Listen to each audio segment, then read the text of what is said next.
with another Tonic Craft Kit video.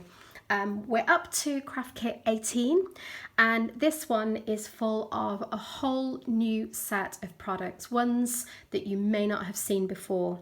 Obviously we've got brand new dies, but we've also got some brand new products that you're going to be really excited to receive in your kit. So I'll show you the dies first. It's only going to be a quick show because you can check out the unboxing kits on YouTube also, and there will also be further kit walkthroughs with the different designers. So these are the dies, perfect for gatefolds, for envelopes, for bags and boxes. Tons of ideas that you're going to have with these. 2 sets of dies. Absolutely beautiful dies, and then you've got a ton of really beautiful papers, some of which I've used. There you go, you can see some of them here, really beautiful. And then you've also got papers and Nouveau products, and what we're going to make today is this card, which is a really fun card using one of the dies which I've used to create lips. This one is backward easel, so it will stand up by itself, but it's nice and easy to send through the post. I'm also going to show you how to create this card, which is a lovely card. You've got the little hearts here. That's actually using one of the individual dies. Let me just get the dies again. If you have a look here, on this die here, you can see the tiny heart. So I've actually used the tiniest part of one of the other dies to create the hearts out of some of the beautiful glitter paper that comes in the kit. And the third idea I've got for you, which I'll explain a little bit later, is this card too. So let's get started. So first, you're going to need a sheet of cardstock, whatever colour you choose to have. Now the measurements I've got here you can adapt, but this is a really easy way to measure them out. So I'm using initially an A4 piece of cardstock. If you're in the US, your measurements will be slightly different to our A4, but you'll be able to put it on your standard sheets because the length is less important. You just need something that is at least 7 inches wide and at least 11, or well, I've got 10.5 here. That's the final measurement, but you're going to need something a little bit less than the 10.5. So if I bring it up here, hopefully you can see where I've marked. So on the shorter length, which is your 7 inches, I've just marked at the 3.5 mark, both at the top and at the bottom. On the sides here, I've marked at 3.5, at 7 and 10.5. And if you can see, I've put that marking on both sides. Obviously, you're not going to need to write the numbers. It's just to make it easier for you to see. So once you've done that, using the top marked part, you're going to put the middle line there from the 3.5 to the 3.5. So you're going to get 2 diagonal lines. Those lines which I've done in just a straight pencil line are going to be the lines that you're going to cut. And the other lines which I've dotted are the lines that you're going to score. So once you've cut out the top, you're going to end up with a piece that is looking like this. If you go ahead and you score, you're going to score each of these 3 lines. So that one, and that one. And the reason that I've put a little bit more of a line here is because this one is the mountain fold, the valley fold rather, and these 2 are the mountain folds. So you'll get your piece of paper, your cardstock rather, that you've scored, and all you're literally going to do is fold along that score line and then straighten it back out, and you're going to fold along that diagonal line like that. Obviously use something like this, your bone folder tool, to make sure that you've got really crisp folds, because the crisper your folds, the better your end result is going to be. And then for the middle bit, you're going to fold it this way, so it's a valley rather than a mountain. So you're going to fold it in on itself, give it a score like that, with your, not a score, make sure it's nice and crisp, and then open it back out.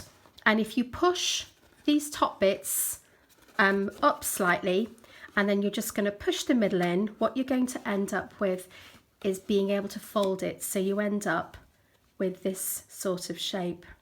And when you sit it up, it's just going to pop up really, really nicely. So that's our basic part to create our backwards easel or diamond easel. Now, when you're looking at it here, what you can see are these little bits that are remaining here. You do need to have a little bit beyond the bit when I was talking about having different cardstock sizes to start off with. If you've just got a little bit sticking out here, that doesn't matter. As long as you have got a small amount, it just helps give it a bit of stability. So we've got that part there. If you wanted, you could easily cut them off on the edges so you're not actually seeing this, and it's easy to put in an envelope. If I show you my final sample, you can see that I've actually just trimmed away both edges. I just popped it down. I just cut where it matched the front of the card, and then it's going to be much easier to fit into an envelope. So we've got our bits here like this. I'm going to leave this as it is at the moment, and then I'm going to get some of the pattern paper and cut a piece of that out. Now, I was really, really pleased to see that Tonic have brought out some pattern paper. We've been bugging them for ages to bring back pattern paper because it's just such a useful basic in your craft stash. And these are really beautiful double-sided papers. Some of you will have seen them. And they've not just, one of the problems I have sometimes is you have a piece of paper that you really, really like, and there are only 2 sheets of it. Whereas this one, you get 6 of each design. So whether you want to just use one side or both, you've got plenty to go at. And they are really, really lovely colours. I'll just keep flicking through. So you can see they're going to go with any sort of project, whether you want to do a very elegant design, whether you want to do a modern design, these are going to fit the bill. And I was having a little hunt through some of my cardstock, and I don't have the complete range, but there are plenty of Tonic cardstock colours that are going to go really well. So here I've just got teal blue, Arctic blue, and mauve purple for a start. So you can see that the cardstock that you've already got is going to go really well with the new pattern papers. Right, so next thing, I just cut a square out of one of the pieces of paper, and what we're going to be doing is actually just positioning it onto the front of the card. Now, I didn't want it to go on perfectly. I actually wanted it to go slightly offset. So if I get some glue, some of the deluxe adhesive, which I use all the time, and you're just going to add it. Okay, don't add it too close to the edges because you are offsetting them, so you don't want to end up with glue where you don't want it. And then we're just going to position it on. It just creates a little bit more interest for the front if it's not on absolutely perfectly. If you don't like that, by all means, put it in line with the base card. So there we've got our basic part of our card all ready to add the decoration to. Now, when I got the dies, this was so like a lip. I just had to go with it. I've created the card with the kind of feel of like a pop art, and all we're going to do is use this both this way, and then we're going to turn it and use it this way to create a pair of lips. Now, I know that the lips are not anatomically correct. You don't tend to have that little part there at the bottom. It tends to be a solid part, but I think we can just about get away with it. So I've got some more Craft Perfect card. I mean, you could have used the card that comes with the kit, but I wanted a contrast between the pattern paper that we've got, and I mean, lips, they're red, aren't they? Well, they are when you see them put into form on cards or greetings and things. So I've chosen chili red, which is part of the Craft Perfect range, and I've got a piece of cardstock here. Now, all we need to do is just position it, and then we need to make sure it is attached really securely with a little bit of washi tape or low tack tape. Now, just a little hint ahead, it's worth cutting out the cardstock first so that you know that you've got enough cardstock. So position it like this. It just is going to help when you line up. So let's put it on here first, put it near the bottom, and then we're just going to run it through this way. So I'll be back when I've just die cut it. Okay, so we've die cut the bottom part. So I'll remove that. You can see the shape that's been die cut. Now we're going to go to the other side, and if I bring it up here, hopefully you'll be able to see where I'm measuring it to. You could create as small or as large as you want just by moving it and making sure that this little part here lines up with the top part that you've already die cut. Means that you can get different sizes of lips, or in fact if you have a look this way, you've also got a really pretty shape there as well. So have a play around with your dies. All I'm going to do, bearing in mind that on the die the cutting part is in the middle, so I'm not going to want to line up the outer edge of my die because that's not going to match up with the middle bit that's cut. So I'm going to aim to put my die centrally either side of the already cut part. I hope that makes sense. So I'm going to measure that there, and I'm going to take it upwards until I'm more or less where I want to be shape-wise. Just trying to make sure that it is equal on both sides, so both sides look symmetrical, and again that this part here is in line with the part that you've already cut. Add some tape and we'll go and die cut this again. So if we take the tape off, we've now got our shape of our lips. Now to try and make a slight difference between the top lip and the bottom lip, I thought that the other die that we get in the kit, which is this one, which just provides a little line of tiny circles, would be the perfect thing. It adds a little bit of interest and texture on the card, and this is a really, really versatile die. So if I move these out the way, and then all we need to do now is position this. Now, when I first made it, and I can show you the heart, the original lips rather, if you see, I centered the line directly in the center between the top and the bottom. But what I found was, because I wanted to put sending love, because that obviously matches with the lip theme, what was happening was the stamp image was actually too far up and was actually sort of cutting into the lines. So on my next attempt, I put the line slightly further upwards so that I knew that I'd got space to put my stamp. So again, center it. It's really useful being able to see where the actual die begins and ends, so I can see that it's the same distance from both sides. So all I'm going to do is move it up very slightly. Okay, I'm doing this quickly, so hopefully that's more or less in place. Okay, so we'll put our tape on it and we'll die cut it again. So if we remove the tape again, doing it carefully so you don't rip the cardstock, there is our set of lips with the lovely little lines going all the way through. Now we need to get on and go on to stamp it. So if I get the stamps, they're really, really lovely fonts. I just put that there, you can see better. You can see they're perfect for nearly every occasion. So I'm going to use the Sending Love. Now, the stamping block I've got here fits perfectly, but the only problem is I've got this wide gap at the top. So a really good tip, if you're trying to stamp, I mean, you can stamp without it, no problem. But what sometimes happens if you're not careful is it will rock forward and you'll end up getting a less than perfect image from your stamp. So a little tip is to put another stamp on the top. So let me just get another one. Just make sure it's clean.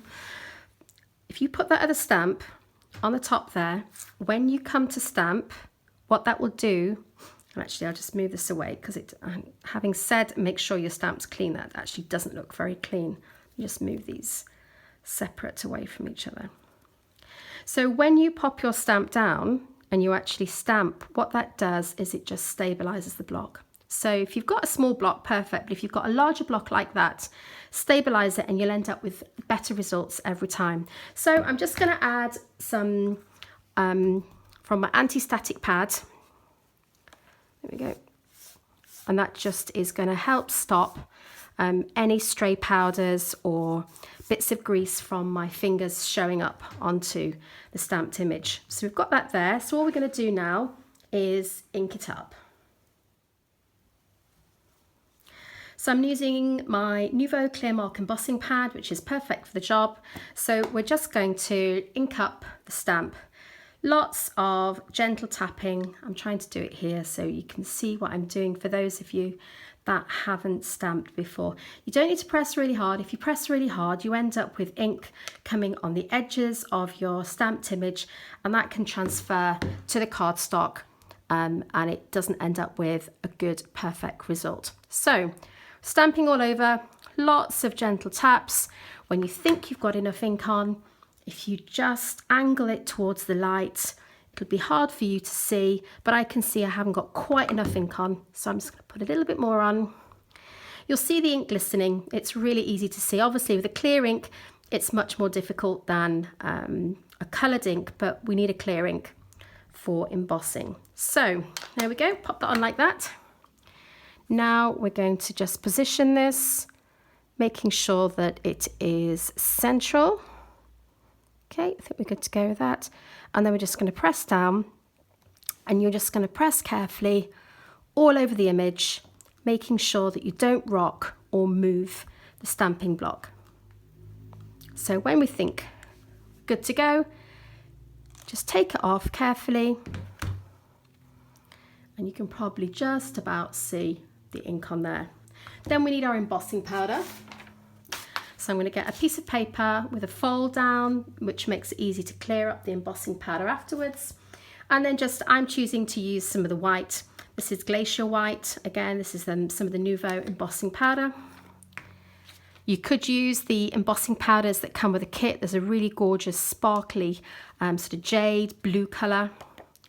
Give it a slight tap and you can see that it's transferred beautifully. So now all I need to do is use my heat tool and heat to set. Now I took my embossing or my image to be embossed over to where my heat gun was. Now if you're doing that and it's separate to your powder, great, but if it isn't, just don't do your heat gun anywhere near the powder, otherwise it will blow away. So all I need to do now is just pop this back into the little container, and we're all good to go for next time. Right, so all I need to do now is just pop this onto the base card. Now to give it a little bit of height, all I want to do is add in, just clear those off, just add some little foam pads. So I'm going to add some foam pads in the middle so it has a little bit of height in the middle, and I'm going to add some glue at the edges so it sticks up in the middle and it's secured on the edges. Now while I've got it like this, and you can actually see the textured side on this side, if you're wanting to do heat embossing with textured card, sometimes you don't get a perfect result. Now it doesn't matter, sometimes you might not want that look, but if I show you the previous one, if I try and bring it up here, you can probably see the texture of the cardstock coming through. It hasn't completely taken the image. I quite like that, but I quite like it to be crisp and perfect. So if you want a really crisp image, use the reverse rather than the textured side, and that will give you a much better result. If I show you both together, you can see exactly what I mean. Right, so let's pop some glue and get our base card back in. So there's our base card. Now one of the reasons why I designed it like this was if you try to do it on a normal size card, it just looked a little bit odd. I thought it looked better on the diagonal, and then I wanted a diagonal card, and then I thought, well, how am I supposed to do a diagonal card that stands up, which is why I thought the easel card would be the perfect one for it. So you'll often find that when you're designing cards, it might end up being quite organic, and you might not start off and end up with the same card at all. So let's take these foam pads off, and then I'm going to add just a little bit of glue at the edges. and then be careful lining up, because obviously we want it to look straight. There we go. It's more or less straight. Obviously you'll take a little bit more care and time. So just press carefully in the middle. So we're nearly done. All we need to do now is just add the little bits of detail, which I have used some of the products in the kit. This is the rainbow quartz triangle. Now these are really sparkly, really fun. They're going to make really cool shaker cards, or just adding them as I'm going to add them as accents to my card. So I'm going to need some glue, and I also wanted a white gel pen to add a little bit of detail here as well. So first up, we're going to add the gel pen. And by adding some little highlights, you can be as artistic. I'm just going to rush these. But this again gives it more of the sort of pop art feel. If you want hints and tips for how to do highlights or what to do with them, just go on Google, look up lips or whatever item that you're wanting to add highlights to. Look at the pictures that are already there and get an idea of how you can transfer that sort of idea onto the image that you want for yourself. So I'm going to put a bit of white. My pen would behave itself. And I'm just going, the reason that I'm doing this, even though I'm going to slightly cover these with the sequins, is it just gives me a bit of an idea of where I'm going with the glue. Okay, so I've now got somewhere to follow. So let's put my glue back on. I'm going to bring my piece of paper back in, ready to catch the stray parts of the sequins. So I'm just going to add this. Don't worry about being too precise, it's not going to matter. So I'm just adding those on first.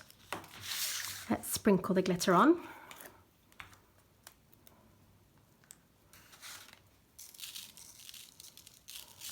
There we go. So that's going to give you. Now once it's dried, you might find that some of these triangles will come off slightly. And then all I'm going to do now is just add a few random little drops of glue to add the extra few triangles on. So what I'm going to do then is just pick them up, sprinkle them over the glue, give them a good tap, and that is your card. It's something a little bit fun. Whether it's a Valentine's card, whether it's just something that you want to send a friend who needs a bit of a smile.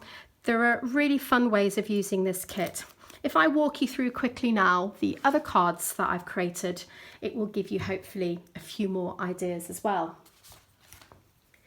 This one here, I have actually used some tiny die cut shapes, tiny dies rather, to create these die cut shapes. These are from the basics range that Tonic have. These are just the basic circles and the basic squares. If you were to create this with slightly magnetized back, so if you were to put a magnetic sheet on the back and then to put little magnets underneath each of these, whoever was receiving this card could actually play the game. Obviously you wouldn't stick that onto there. These are just got foam pads on, and again you can see how versatile that strip die was with the little circles. I'm just trying to find it, it's disappeared. Oh, there it is. So you can see here I've used this to create this grid effect, so that's a lot of fun. And the other one I created, I just wanted to do something that was a little bit more modern. So I've just popped these on randomly, securing them each time, putting them through the die cutting machine, moving the die, securing it, and just randomly doing it till I found there was a design that I liked. Now you can probably just about see this paper that went underneath. If you can see it close up, you'll actually see it gives a really lovely texture coming through the dots. Now this paper is really beautiful, but when you cut it, sometimes you end up with these feathered lines. And a little way round I found was to actually cut it with a piece of cardstock underneath. So you're cutting two pieces together, and I just found that helped give a much better result and a much straighter line. I mean, obviously it's great if you want that feathered look and you want a softer edge, that's going to be perfect for you. And then I just used some of the holographic style cardstock that you get in the kit, which does amazing things under the camera. That is what I've used my base card for. You can see there, because it's very substantial cardstock, that. So hopefully that gives you an idea of the sorts of things that you can create. I hope that you've got lots of ideas about how you're going to use the kits. We always love seeing what you produce, so please don't forget to either post on Facebook or tag us on Instagram, and we would love to see how Craft Kit 18 has inspired you to make some really cool things. I shall see you soon. Thanks for watching. Bye.